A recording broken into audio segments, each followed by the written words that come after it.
once you have converted from SC/ST into Christianity, you do not have the benefit of caste because Christianity does not recognize caste.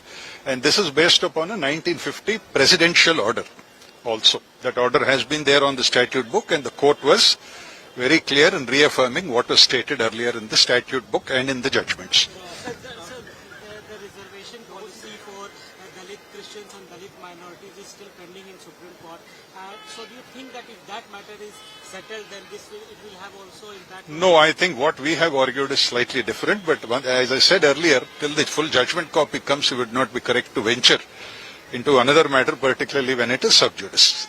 The current judgment, does it resolve the issue completely? It does. In very categorical terms, it says who is entitled to claim the benefits of the Act, who is not entitled to claim the benefits or the protection of the Act. The situation can only be changed if somebody comes in the court in form of a review or challenging that. That is an option that is open to them. We cannot prevent them from saying. But as far as things are for today, I am talking of what we all as a team submitted. The tendency of the larger issue won't affect today's life. Should not affect today's. It was a case of where a person who was professing Christianity has filed a case under the SC/ST Act against somebody in the village.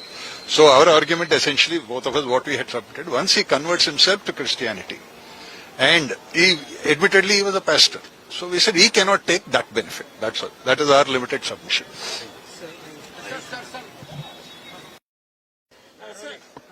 So what is the order which was pronounced today regarding the application of SC/ST atrocities? That today the Supreme Court passed a very important order, an order that will have repercussions all over the country.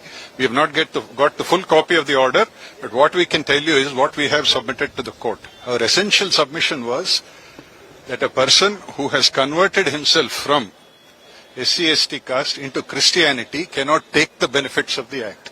He cannot get the benefits or use its protection also. This is a culmination of a long line of judgments. But today what the court has laid down is very important. It will have a lot of implications for people.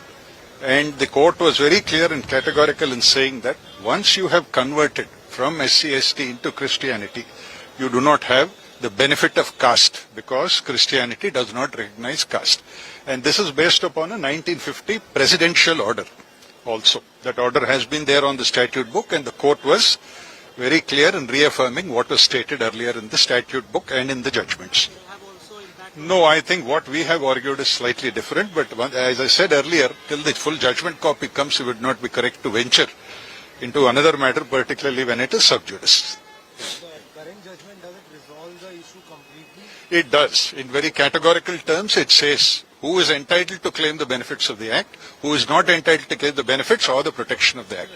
That is an option that is open to them. We cannot prevent them from saying. But as far as things are for today, I am talking of what we all as a team submitted.